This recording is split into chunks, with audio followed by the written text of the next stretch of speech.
अस्सलाम वालेकुम दोस्तों।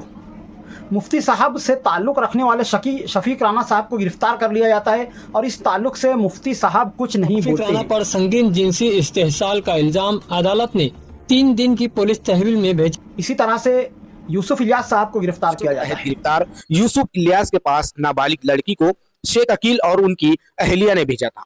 पुलिस इस बात की भी तहकीकात कर रही है कि सुन्नी जमीयतुल उलमा कमेटी वाले इस ताल्लुक़ से बोलते हैं और उसके बावजूद मुफ्ती साहब इस बारे में खामोश रहते हैं। ना ही कोर्ट में खानवादे हुसैन जवान के यूसुफ इलियास साहब भी पीर मुर्दे वाले हैं। उन पर आफत आई तो हमें उम्मीद है उनके पीर मुर्शद देख रहे हैं कि आज नहीं तो कल इंशाल्लाह उन पर अपने सबकत का हाथ रखेंगे और दूध का दूध पानी का पानी हो जाए। दुनिया देखेगी, शहर भी देखेगा गुनहगार कौन है, बेगुनाह कौन है। इंशाल्लाह करीब को दिन कानूनी तौर पर उनकी कोई मदद करते हुए नजर आते हैं। इसी तरह से SIT टीम के ताल्लुक से जन्म दाखिला मामले में कई लोग गिरफ्तार होते हैं और इस बताया कि जो 3 गिरौंड मेंशन है रिमांड रिपोर्ट में फिर से PC पुलिस कस्टडी मांगने के लिए, तो ऑलरेडी वो सब गिरौंड पिछली रिमांड रिपोर्ट में भी शामिल थे और अब्दुल तवाब के पुलिस कस्टडी रिमांड में कोई भी प्रोग्रेस नहीं हुआ केस में। इसके लिए मुफ्ती साहब से सवाल किया जाता है तो वो ना ही कोर्ट में नजर आते हैं ना ही कहीं और नजर आते हैं। इसी तरह से लैंड जिहाद का मामला उठता है। अक्सर होते रहते हैं कि व्यापारी पैसा लेने के बाद भी खरीदी देता नहीं।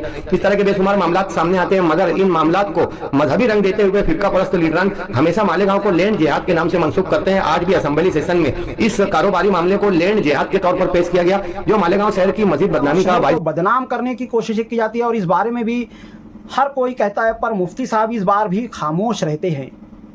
जातियात पर सियासत की जाती है, एजाज बेग तक बोल उठते हैं और इसके अलावा मौलाना उमरैन साहब जो कि तसव्वुफ में अपना शोबा रखते हैं, गैर सियासी तौर पर रहते हैं, उनसे जब सवाल किया जाता है तो वो भी इस बारे में बोल पड़ते हैं। बुराइयों में मुब्तला हो रहे हैं, जिनके मामलात सामने आ रहे हैं, इस तरह के लोगों को भी सोचना चाहिए कि उनकी इनफरादी गलती शहर के लिए कितनी बड़ी बदनामी का बाइस होती है। मैं फिर दोहराऊँगा कि एक आम आदमी की गलती उतनी बड़ी नहीं समझी जाती है जितना किसी बड़े शख्स की, मशहूर शख्स की गलती लोगों की निगाह में आती है। तो हम ऐसे वाक़यात क्यों अंजाम दे रहे हैं जिसकी वजह से मामलात पैदा हो। साहब यहाँ पर भी खामोश रहते हैं। MLA का पावर क्या है दिखाने का दावा करने वाले मुफ्ती साहब ऐसे मामलात में खामोश कैसे नज़र आ गए? क्या वाकई में वो पैसों की पावर के आगे खामोश रह गए या फिर और कोई मामला है? आज इस वीडियो में इसी बारे में बातें करने वाले हैं। तो चलिए बिना टाइम गवाए वीडियो को शुरू करते हैं। तो मैं हूँ फैयाज़ अहमद अंसारी और आप देख रहे हैं फैयाज़ ब्लॉगर चैनल। और आज का हमारा टॉपिक बहुत अहम है क्योंकि इस ताल्लुक से मालेगांव शहर की आवाम जानना चाहती है, काफ़ी मुतजस्सुस है कि MLA की पावर कहाँ गई। शहर में इतने ज़्यादा मामलात हो रहे हैं। आज से काफ़ी महीनों पहले, करीब 6 महीना पहले जन्म दाखिला मामले में SIT टीम आई और मालेगांव पर यह इल्ज़ाम आया कि यहाँ पर लैंड जिहाद होता है, पर कानूनी तौर पर कार्रवाइयाँ करने में हारने वाली पार्टियाँ तो दिखाई देती हैं कोर्ट में और दूसरी जगहों पर मुफ्ती मोहम्मद इस्माइल साहब कहीं पर भी नज़र नहीं आते हैं। इसके अलावा लैंड जिहाद का मामला होता है, वहाँ पर भी मुफ्ती साहब कहीं पर नज़र नहीं आते हैं।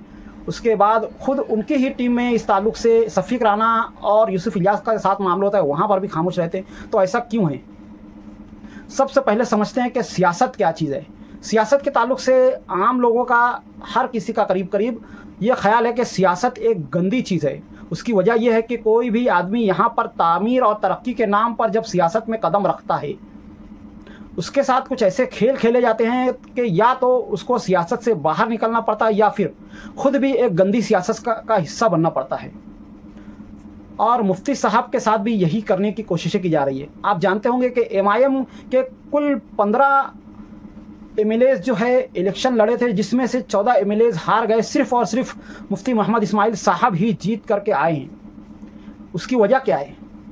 बाकी 14 MLAs की आप हिस्ट्री देखेंगे तो आपको पता चलेगा वो उनसे भी मुफ्ती साहब से भी ज़्यादा दबंग थे। बोलने में कहो और आम लोगों के साथ उनकी पावर जो है, इस ताल्लुक से भी आप चाहें किसी को भी उठा लें, चाहे असदुद्दीन अवैसी को उठा लें या औरंगज़ेब के जो है नाम याद नहीं आ रहा है उनका, उनको ले लें, या फिर MIM के दूसरे जो 15 मेंबर हैं, हर किसी की एक अलग पावर थी, पर कोई भी जीत करके नहीं आया। क्यों? ऐसा क्यों हुआ? अल्लाह तबारक व तआला का फ़ैसला था, पर असबाब की रूह से अगर हम देखें तो हमें ये समझ में आता है कि उन्होंने उनके खिलाफ चलने वाली चालों का जवाब दिया, मुंह तोड़ जवाब दिया और इसी में फंस कर रह गए। जबकि मुफ्ती साहब के साथ जब ये खेल खेला गया, यानी मुफ्ती साहब जब मैदान में उतरे तो उन्होंने ये ऐलान कर दिया था कि हमने जब सियासत में कदम रखा तो हमने अपनी कश्तियाँ जला दी, यानी वापसी का अब कोई रास्ता नहीं है, आखिर तक लड़ेंगे, मरते दम तक लड़ेंगे। और इस ताल्लुक़ से उन्होंने हर एक चीज़ का बारीक बीनी से गहराई से मुताला किया।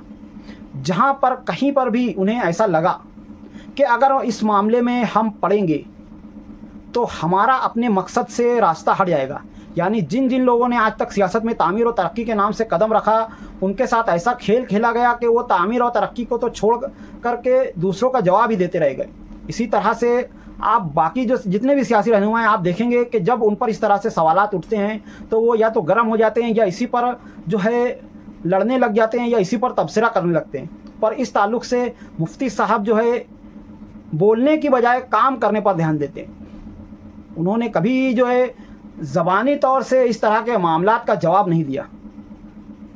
वो कहते हैं ना, 100 सुनार की एक लोहार की। इसी तरह से कुछ मुफ्ती इस्माइल साहब का भी रवैया रहा है कि जहाँ पर उन्हें बोलने पर उनको नज़र आता है कि कुछ होगा, जैसे कि आपने देखा है पिछले असम्बली में जब उन्होंने आवाज़ उठाई तालीमी मैदान में किए गए घोटालों के ताल्लुक़ से, तो उस ताल्लुक़ से पूरी असम्बली हिल गई और आज उसके नतायज सामने आ रहे हैं। हज़ारों घोटाले, बड़े बड़े जो अमीर कबीर मालदार लोग जो घोटाले कर रहे थे, आज मुंह छुपाते फिर रहे हैं। उनकी ज़मानतें जो है सेशन कोर्ट से रद्द की जा रही है, हाई कोर्ट से रद्द की जा रही है।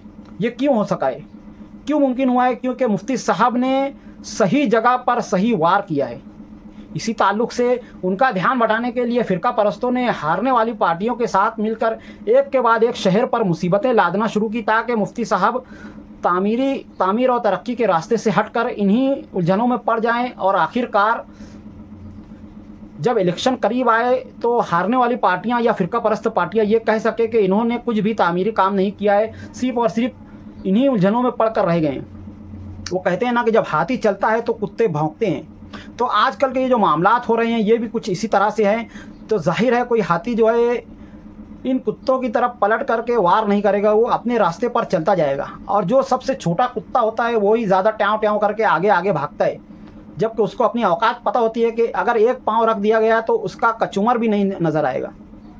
पर हाथी जो है इन कुत्तों पर ना ध्यान नहीं देता है और अपने रास्ते चलता जाता है। इसी तरह से हमारे कुछ ऐसे ट्याव ट्याव करने वाले सियासी रहनुमा हैं जो ट्याव ट्याव कर रहे हैं, जिनको अपनी औकात पता है कि हमारी वोट इतनी भी नहीं है कि लोग गिनती कर सके, ऐसे उंगलियों पर गिनी जा सकती है, इतने इतने वोट मिले हैं और वो लोग भी ट्याव ट्याव करके मुफ्ती साहब के आगे आकर भौंक रहे हैं।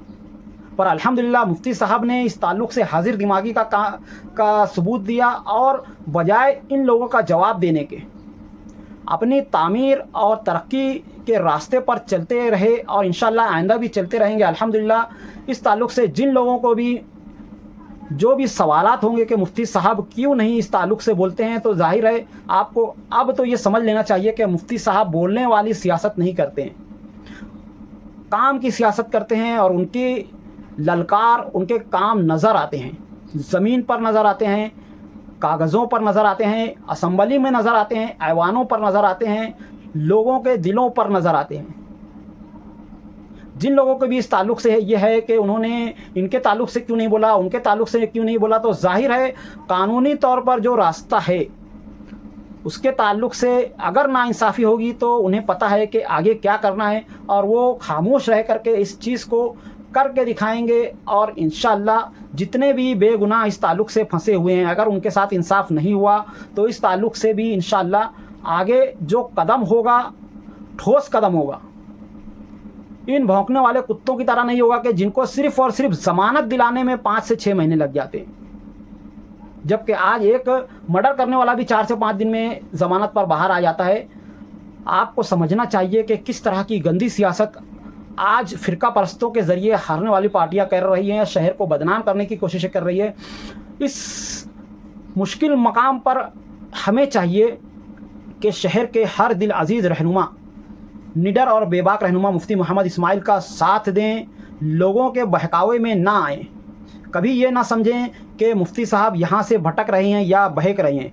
हमारी और आपकी अक्ल से कहीं ज़्यादा अक्ल उनके अंदर है, तभी वो 40 साल से शहर की जामा मस्जिद में इमामत की खिदमत अंजाम दे रहे हैं, तभी वो जमियतुल उलमा के इतने लंबे अरसे तक सदर और सेक्रेटरी बन करके रहे हैं, तभी उन्होंने अपनी छाप मालेगांव शहर के हर इंसान के दिल में बिठा कर रखी है। और इस बारे में आपका क्या ख्याल है कमेंट में ज़रूर बताएं। मिलते हैं अगली वीडियो में, तब तक के लिए खुदा हाफिज़। अस्सलामु अलैकुम वरहमतुल्लाहि वबरकातुहू।